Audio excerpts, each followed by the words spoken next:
Welcome to Greenlit, the Buffalo 8 podcast. I'm your host, Matthew Halderman, and each week we're going to dive into a different piece of content, film and television, and we're going to talk with some of the biggest names in front of and behind the camera as we dive deep into how they were financed, produced, developed, marketed, and the crazy stories behind how many of them got made.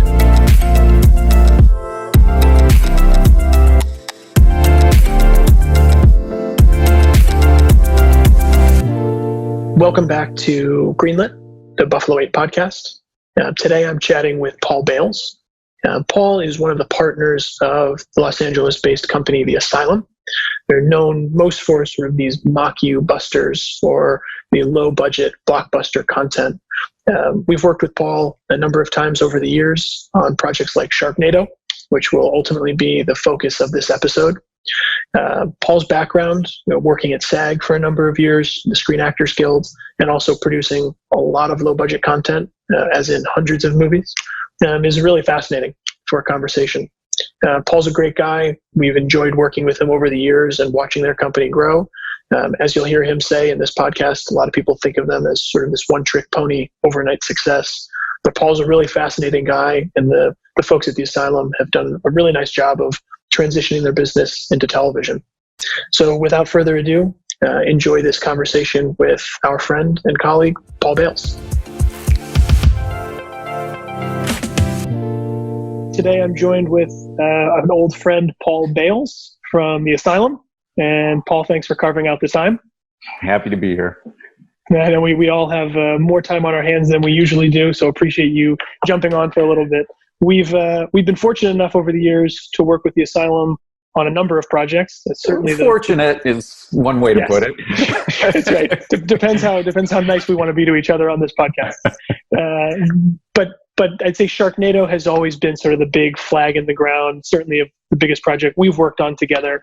And obviously it went on to sort of be its own tidal wave afterwards. And so I think just sort of by way of setting us up for the conversation today, tell us about how Sharknado got greenlit and the story of that project. All right, sure. Well, The Asylum has been around for almost 22 years. And I think we were around for 15 years before Sharknado came along. So, we were overnight success 15 years later. But Sharknado came about because we had started to make films for the Sci-Fi Network. First, we'd sold them probably about 50 movies that had already been made. And we were really trying to get into that production model with them. And we did it, I think, around 2010. Our first sci-fi film was a film called Mega Fault, starring Brittany Murphy. It was one of her last films.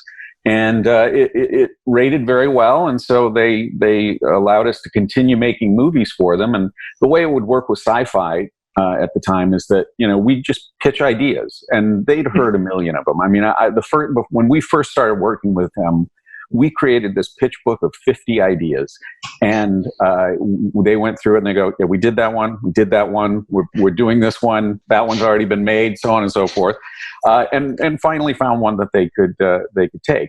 But then one day we developed a story that we called Shark Storm, and it was essentially Sharknado, and we pitched it to Sci-Fi, and they said, we love this, but that's not the title. The title is Sharknado. And where that came from is Anthony Ferrante, who directed all of the Sharknado movies, had actually written a film for Sci-Fi. I think it was one of the Leprechaun films. And in that film, they reference a fake movie, a movie that didn't exist, called Sharknado. And Sci-Fi just always kept that title in the back of their heads. And when we pitched the story, they said, this matches. And that's where it came from. I love it. And so, all right, so now you go in, you pitch it, Sci-Fi wants to do it. What's the process of going from there to getting it into production? Obviously the first one, super low budget. You had no crazy expectations that this thing was going to be none at all. Oh, none at all. In fact, as I've said before, we've made Sharknadoes 20 times before the first one. I mean, it was the same. The budgets are very low or relatively low on these productions, And, it's just crazy concepts that, work on the Sci-Fi Channel. So we didn't have any expectations about this at all. We thought it was just another one of these movies that was going to air. But I think what it had going for it was a crazy title, and that celebrities started tweeting about it. Right. It's really as simple as that. I mean, if Mia Farrow and Philip Roth and all the late night comedian hosts had not been tweeting about this thing, I don't think it would have been what it was. But I'm grateful. So it's out. You get it made. You sort of was it here in LA, the first one that you shot? We shot the first one in LA during the winter. It's supposed to take place in July, as all of them did, and we made every single one of them in the winter, which was not horrible in Los Angeles, except for the scene where we had to flood Tara Reid's house. And the way that was done, which I thought was ingenious, is the production crew built the house set inside an empty swimming pool and then filled the pool. But that was, in the middle of the night in January of 2012 or 2013 or something like that. And I guess it was very cold. I wouldn't know because I'm just the producer. I stay home. Got it. And so you guys, it comes out on Sci-Fi. And when was the first inkling? I know you say when people started tweeting, and at that point it took on a life of its own. Did Sci-Fi contact you guys and say, hey, this thing's different than the other ones we've been doing with you? When was that a sense? Only after the fact. But I will say that, I turned on my computer as it was airing and saw the Twitter starting to blow up, and it just got bigger and bigger and bigger. And suddenly it's trending. And I went to bed that night thinking our lives have changed. And sure enough, they did. I mean, Sci-Fi contacts immediately. They wanted to do a theatrical release of the film. It did, I think, 100 cities, after it had been on Sci-Fi. It just, the rest went from there. And then the support that, Sci-Fi gave the rest of the series was amazing. I mean, more than we'd seen up to that point, more than we've seen since, all the way through 6, where, they'd put advertising toward it and, getting, product placement and things like that. And they really supported the series up until the end. So it was cool. I remember being at a Comic-Con in like 2015, 2016-ish. And I remember you guys were promoting number 2. Mm-hmm. And there were people dressed in sharks costumes that the Sci-Fi Network was paying for this like very public, very experiential marketing campaign. And they were everywhere, all over Comic-Con, totally crazy. And like you've said, they recognized Sci-Fi Network that this was something different, that even for them, I feel like their lives are quote unquote changed in the sense that all of a sudden they had this hit. How fast did they order number 2? Was it similar in terms of just the snowball effect thereafter all the way through? I know the series has sort of recently wrapped up. Mm-hmm. So the number 2 happened immediately, and the same thing happened for each of the sequels after that. The only condition on number 2 was that they insisted that it be made in New York City, which is where they were based. And that was an experience. New York City is an expensive, Los Angeles is considered expensive, but it's nothing like New York. And again, shooting a summer film in the middle of winter in New York is a different experience than shooting a summer film in the winter in Los Angeles. But I'm happy to say that the budget was significantly higher for season 2. And that's another one of the good things that came about of the success of the first one. That's excellent. How much do you think, sort of now looking back over, what was it, Paul? Was it 7 years of your lives in the series? Yeah, about that, yeah. During those 7 years, how much changed? I know the business changed significantly. I mean, Sharknado 1 was like early days of Netflix streaming and Netflix originals. It was before the days of people wanting more television or serialized content as opposed to independent film content. Mm-hmm. You mentioned the Asylum having been around for 15 years, give or take, before Sharknado. And I love the quip about overnight success, which is so true, that people just think these things come out of thin air. How much changed? What changed the most during those 7 years? Forgetting that obviously now you guys had this sort of recognizable hit. What changed in the business at large that made the Asylum have to pivot or re-strategize? Well, so many ways, but it's sort of the history of independent filmmaking and independent filmmakers that we always have to pivot. When the Asylum first began, probably 60-70% of our revenue was based on home video rental business, the Hollywoods and Blockbuster Videos, may they rest in peace. And that business completely disappeared almost overnight. The good news is that we kind of saw it coming. And so that's when we started to transition to doing television. But it's tough because our movies, up to the day that Blockbuster went out of business, they would report very well about how the films were doing. And the films were doing as well as they were 5 years earlier up to the day that Blockbuster went out of business. So for us, it was the question of where did the audience go? And at first, it looked really good for us. And around the same time that we were making the first Sharknado film, VOD, meaning the traditional VOD that you get on your cable box, really seemed to be where the audience went. And the first couple of years, we did very well on this traditional VOD platforms because all of the platforms just listed movie titles alphabetically. And so, they've done a study and they found out that Americans in particular will not go past the letter L. So it's true. So we would just title our movies with a number or the letter A. And so, if you look at our library, you'll see this very large number of our movie titles that, they start 2010 Moby Dick, or some other title, or Apocalypse. We were just killing. Literally, we were making as much money on the VOD platforms as we were from the home video.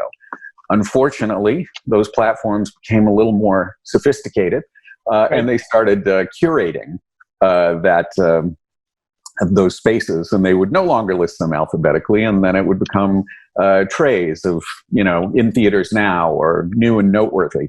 And, this great business for us almost immediately disappeared because, again, Americans are lazy and they don't want to go through 5 different pages to find something that they want to see. And so, that for us really made us gear up more and more to television productions. And so in addition to sci-fi, we started doing Lifetime movies, as you know. And,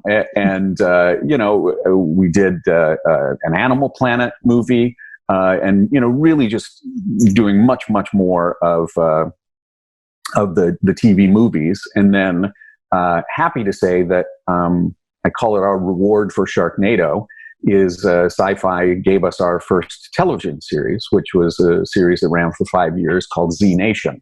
And, it did very well all through the 5 seasons, but they decided at the end they didn't want it to continue. But Z Nation ended up getting us a spinoff of that series, which premiered last year on Netflix, called Black Summer. And, so we've been, gearing much more toward serialized television. Just it's really what we're trying to do much more of, because there are so few platforms anymore that make long form TV movies. The Sci-Fi doesn't even do it anymore. They maybe 1 or 2 or 3 or 4 a year, whereas they used to do 25. Lifetime business is still good. Hallmark, if we can get it. We've done 1 Hallmark movie. And there are a few other smaller networks that are doing TV movies, but for the most part, that's business is, shrinking as well. So, we're trying to do more series. That's the thing that we're working on most of all. But I will say a nice bright spot that's come in for us is AVOD platforms like the Tubi and Pluto and Roku and so on and so forth. They're sort of the Wild West that VOD used to be.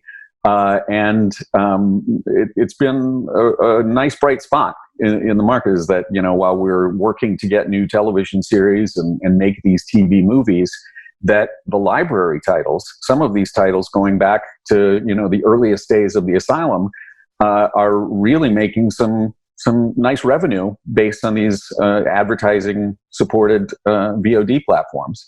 And it's great because, I guess kids today don't mind watching commercials. It's anathema to me. I mean, that's the last thing I want to do. But, for them, it's watching movies for free, and they have to watch a couple of commercials. And it's been really nice for us. And ironically, it's been really nice during this pandemic because so many people are home, that the unintended consequence is that they have a lot more time to watch shitty movies. So, while we're talking about watch shitty movies, so how big is the Asylum library? How many titles total? We have, not counting the series, we have about 300 movies, and Z Nation is 56 episodes and 8 of Black Summer. So it's it's nothing like the old home video libraries that are out there somewhere. But yeah, it's pretty hefty. And like I said, it's very nice when we can take these old films that we thought had run their course, and now they have this whole other life on these free advertising-based VOD platforms. Our classic Titanic 2, is killing on VOD, on AVOD, and so that's really nice, because the expenses, we've hopefully incurred everything, and it's a nice little gravy.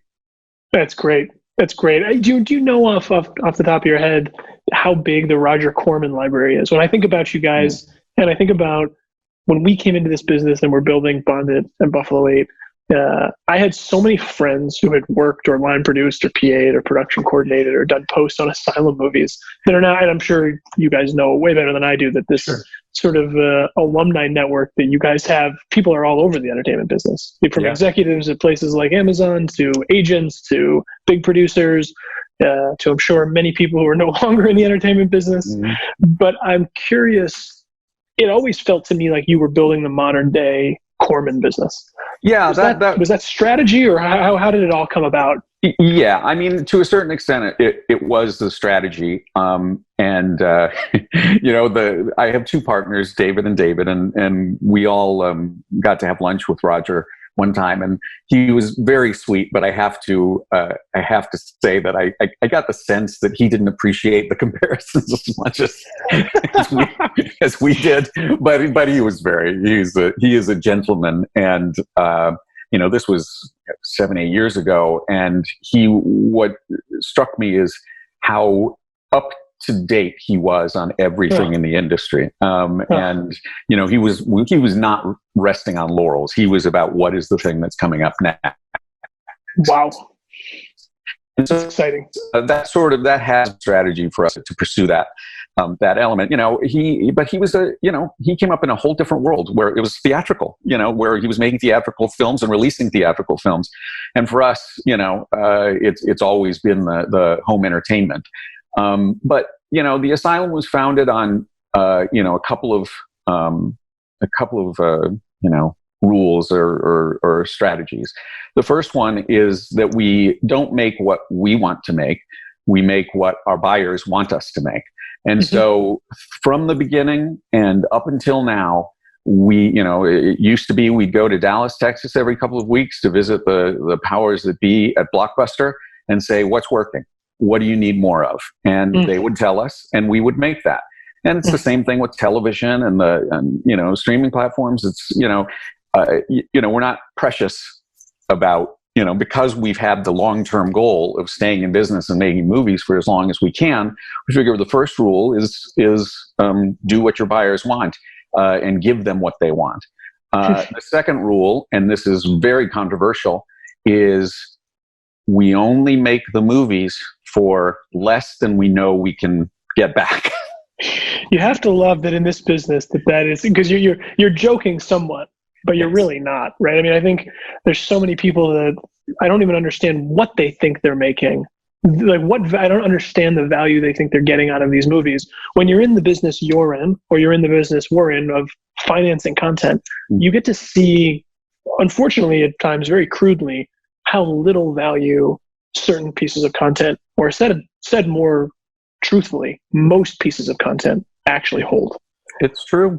You know, I, as you may know, before I went to the Asylum, I worked first at Screen Actors Guild for almost 5 years, and then I ran their SAG Indie program for another close to 5 years. And so in that experience of, you know, almost a decade, I saw films at all levels getting produced, getting made, and, you know, my figures are, you know, 15, 16 years old, so they're no longer accurate. But at the time, it was something like 10% of the movies that got signed at SAG ever made any money. And something like 1% made the money back for the productions that they did. And, you know, so when I went to the Asylum, I go, well, here's the key. I'm not going to try to make anything good. I will only make things that will make money. You know, and I'm partially joking, but, you know, I've definitely found, and this is very cynical, but I feel I've earned my cynicism, is, you know, quality has very little to do with the equation of success or not success. You know, I helped shepherd brilliant movies, you know, that never saw the light of day, that are sitting in someone's closet right now, that, you know, I thought they were fantastic films and fantastic filmmakers, but they just, either they weren't commercial, or they didn't know the right people, or they made them for too much. And, you know, and that is sad. You know, I sat in those rooms, you know, as a SAG rep, and, you know, I'm talking to a filmmaker who, it becomes clear in the conversation that they're mortgaging their house to make their movie. And, you know, knowing what I know, that the likelihood is that it's going to sit in a closet somewhere, it's very discouraging. But I still say, make your movie. Just understand, but just understand going into it, you know, what your expectations are. I mean, if your idea is to make art, make art.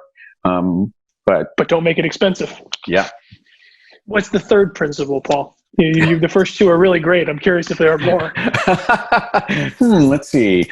I like the idea that the third principle is don't make anything that's good. Just make things that are going to make money. I'll leave it there. That's it. Or sharks. Sharks are always. Shifting gears, could there be another, and I want to come back to Sharknado as a franchise. Sure. I just mean Sharknado as a case study of a successful film that breaks out. If you were to expect or hope to do something like that again, what would have to happen differently? Obviously, it wouldn't be Sci-Fi Network, like you've said, because they're not really in that business anymore. Social is such a big piece of it now, the cult of it all. Yeah, I don't. I can't imagine, you know, the networks that are left making TV movies are, you know, such specific genres. Essentially, it's women in peril or Christmas movies. And I just don't know if you're going to break the mold, you know, on either of those genres that anything's going to break out like that. I think that it could happen in a shorter form, and when I say short form, I'm not talking about the 5-minute micro movies, but, you know, TV series or streaming series. You know, I definitely think, you know, we could see you know, some breakouts coming in that way. Whether they'll come from us or not, who knows? It's you know, TV series, as we've learned, it's a lot different than making movies, because you know, the cost outlays are so big, you know, at the very beginning, that you know, it's tough. But, you know, we talk about, you know, could we use the Asylum model and make a series? And we believe that we could. We just need to convince somebody to give us the money to do it. and bond it, maybe. It sounds about right. It sounds like a phone call I'll be getting in a couple of weeks from one of you. What are you guys working on now, Paul, that you're excited about? I know television as just sort of a whole is where the focus seems to be trending. Mm-hmm. But is there any project in particular you want to talk about or you can talk about that's something you guys are excited about? What is the latest piece of shit that we're working on? I don't know if excitement is what I would describe it as. But I think it's interesting that we, just like everybody else, is looking at what does this new world look like. Yeah. And in the first couple of weeks of stay-at-home orders, we instructed all of our writers to start writing the scripts in pandemic environments, so that everybody's wearing masks and you have as few cast of characters as possible. And it's going to be interesting in a couple of years of what comes out, either from us or from other production companies of the new normal. You have an incredible, you always have, and so have your partners, and I think anyone that knows you guys knows that you have just an incredible self-deprecating humor and awareness about what the asylum is, what the asylum isn't, and that's really why it's been successful. Were you guys ever upset or hurt by any nasty press or people attacking the business model or the movies? Or to me, I always got it from a business perspective. Like, right. I'm someone similarly to you who I really love film and I love art, but I really love business and I love building something that is a real business. And this is an industry where oftentimes those two things are seriously at friction with one another. Mm-hmm. From your perspective, were you guys ever hurt? Was there ever an unbelievably funny review or I'm sure there's many things you guys were doing. There have been many. Early on when I first started the asylum, I remember getting an email from somebody who wrote and said, "This movie was so terrible. I hope that you and your family die in a fire." Okay, and for me, no, it did not hurt my feelings, because I thought, boy, if people are this worried about crappy popcorn movies, then they've got bigger problems than I do. Right. But I will say, just sort of the opposite. Rather than being hurt by any of that, what I've been happy about is, 15 years ago, it used to be really cool to hate the asylum and just talk about how terrible they were. And about 15 years ago, it started to change. And people, I don't know whether it's that they got it, because I don't know if there's anything to get. We're just hacks making making crap. But I think people appreciated that. What we're really just trying to do is make fun movies that you don't have to think about. And it really became more cool to like the asylum than hate the asylum. And so that, rather than worrying about when the reviews were bad or the IMDb scores were terrible, which they still are, it became, you're either in on the joke or you're not. And I think it's better to be in on the joke. Yeah, no, it's well said. It's well said. Well, coming back to Sharknado, I remembered, and I want to leave the answer to you, and I won't spill anything because I don't know what I can or can't say or should or shouldn't say. I remember you telling me at one point there were discussions about what the next chapter in Sharknado's life could be, or maybe one day would be. I don't know if that ever went any further. I don't know if there's a story you can tell there. Or if it's... there are a couple. There are a couple, because we think, for obvious reasons, it's kept us in business for a couple of years. We think that there's still life in this franchise. And I can tell you about 3 potential projects that are all still, that we're still pursuing, but, looking for help on this too, whether it be from Bonded or from any of the other people that will appear on these podcasts. But the first one, and the one that was most far along, is we actually were approached by Caesars Entertainment in Las Vegas about doing a live musical version of Sharknado. And that, was going along pretty well and was moving along nicely until a certain pandemic hit. And hopefully Las Vegas will survive. that change. But that's something that we continue to pursue, and we'll do that. We also found, the only time we've had any sort of significant merchandising on a project has been Sharknado. And when I say significant, it's like more than $10. But one thing that we found really was the sweet spot is boys' pajamas. Walmart was selling boys' Sharknado pajamas, and they sold out immediately. And going to the Comic-Cons and things like that, I think all ages appreciate Sharknado, but I think preteen boys of any age are probably the key. So we think that an animated Sharknado series would be a nice addition. And then, of course, we also, and I think this is what you were referring to, of what we've been talking about, is we'd love to do a reboot, with studio level cast and studio level budgets. And so if you're out there with billions of dollars, Jeff Bezos, Sharknado reboot can be yours. I love it, Paul. I love it. Well, I usually end these discussions by saying, what changed, or what would you have done differently to get this project greenlit now versus then? But you've largely answered it. And so maybe it's more so, what advice or what sort of insight would you offer, having written a pretty long and really interesting series of chapters over your career? What advice would you offer to yourself looking back when you guys started Asylum early days, knowing what you know about it now and knowing what you know about the business today? Yeah, well,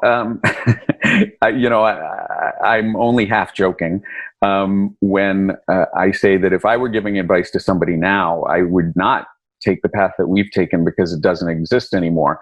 What I think people should do, and nobody ever takes me up on this advice, and I've said it at many, many panels, is start a YouTube channel. The cost for entry is very low. If it hits, it can really hit and make a big difference. Then if you're good, if you have talent and have a unique voice, then Hollywood is going to find you. But right. Even if they don't, you're going to be creative, and you're going to be creating and do what you do. I came to this conclusion when my daughters, who are 6 and 8, they would watch YouTube all the day, and they were just watching videos of people opening up toys. Right, unboxing. Yes. And I thought, oh my God, you're putting me out of business. But then when you find out that these people who are making these videos are making a significant amount of money, so much so that they don't want to leave their houses, that for me is the advice I would give somebody, is get onto these video platforms with something creative and unique and fun. And if you're not able to make a living at it, at the very least, you're going to be creative, and you're going to be creating something. And that's the main advice I would give people. But then I'd also say the one thing about the Asylum, is you just keep doing it as long as you can. As we started off talking about the overnight success, I mean, it literally came 15 years after the company had founded, and the company had made over 100 movies at that point. And, so there's an argument to be made that, we were nothing until Sharknado, but we were doing what we loved. And, we have this library that, it's paying off now. And that wouldn't have happened if we'd, given up in 2012 before Sharknado. Were there, and this is sort of a serious question, but were there considerations, were there moments, I'm sure, where it was tough going building that business, and there were moments where it felt like it made more sense to go do something else, and had you not stuck it out, you wouldn't have seen through the other side of that tunnel?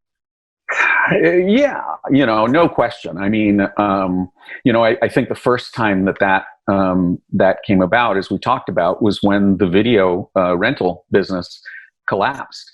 I mean, Blockbuster and Hollywood, which were the two main chains, owed us, 6 figures when they went bankrupt. And of course, we never saw any of that. And there were definitely moments at that time of going, can we continue? But fortunately, we'd done the legwork with sci-fi to, get TV movies going. And but if the timing had not worked out, that would have been a moment of, what are we going to do? Was Blockbuster, were they pre-buying content, or was it all just a revenue share based on the activity in the stores? It was revenue share, but as I said, we didn't move without their approval. Right. We would literally we'd go to Dallas all the time. I love the town. And we'd meet with them and we'd say, we're thinking about this, this, this, and this. And they go, yeah, that'll work. That won't work. Don't do that. And usually we followed their advice. And we did the same thing up in Portland with Hollywood Video. And, that's how we made it. So in a way, they sort of were pre-buys because we wouldn't make them until we knew that it was going to work. And the revenue share model was great. It was.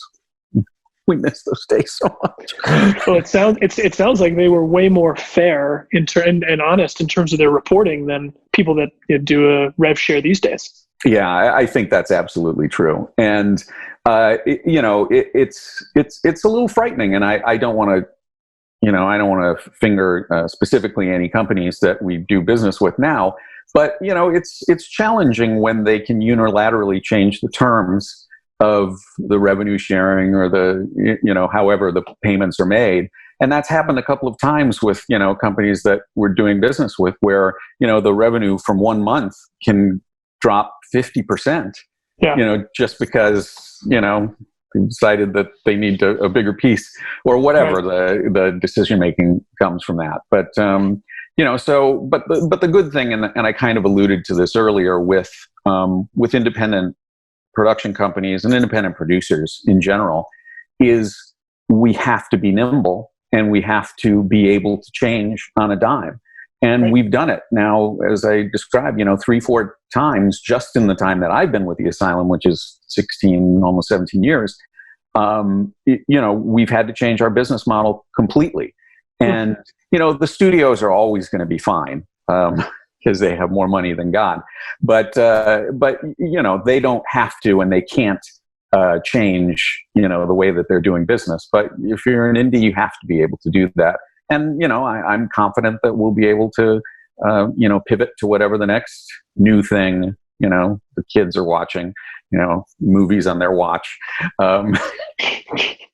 Seriously. Yeah. I'm curious, did you guys, with that big library and with the fact that you've been able to reinvent yourselves, did you ever think about launching your own VOD platform where you'd be direct to your own consumer, direct to your own audience? We thought of it, but we're really lazy. So, it's really never been anything that we pursued. But I will say, at least for the time being, that on the major AVOD platforms, the channels are specifically geared toward the asylum. They're the asylum channel on Pluto TV and so on and so forth. And, I always worry about the studios and how they're going to screw us, especially these platforms. And eventually it's coming, but it's just our job to keep an eye on it and figure out what we're going to do when changes start to happen. But yeah, we think that even though they're not our VOD platforms, because they're so geared toward the asylum and are known as the asylum, and again, knocking wood, presently are working that way. We've been told by some of these platforms that our channels are some of the most successful, which is nice to hear. But one thing that we're looking at, and, again, we're very lazy, so we haven't gotten too far, but really starting to think about, can we program specifically for these platforms? Why don't we do a TV series that, is on one of these? And again, it's just, figuring out how you do that. And then does it have a life after these VOD platforms? And that's something to see. It's always exciting. I love it. Well, I really appreciate you taking the time I could feel, it's funny, you never really became jaded. We speak to a lot of people in this industry, and a lot of people sort of look back at, they sort of lose that spark that made them interested in movies or interested in making content, interested in having to reinvent yourself. You guys, as much as people want to knock you down and have your family burn in fires because of the content you've made, you've still continued to stay at the forefront of what you guys do. So I think it's awesome, and I appreciate it. Yeah, thank you. It's just that we started jaded, so you can't tell the difference. That's right. I really appreciate the time, Paul. Thank you. It was my pleasure for carving it out, and hopefully we can find some more A-caliber content to do together. I hope so too. Thanks. Take care, Paul. Yeah, right. Take care. Bye. Thank you all for listening to another episode of Greenlit, the Buffalo 8 podcast. For financing questions, feel free to contact us at Bondit Media Capital at info@bondit.us. For production, development, and distribution questions, feel free to contact us at Buffalo 8, info@buffalo8.com. We'd love to hear from you and hope you'll continue listening to the podcast episodes ahead.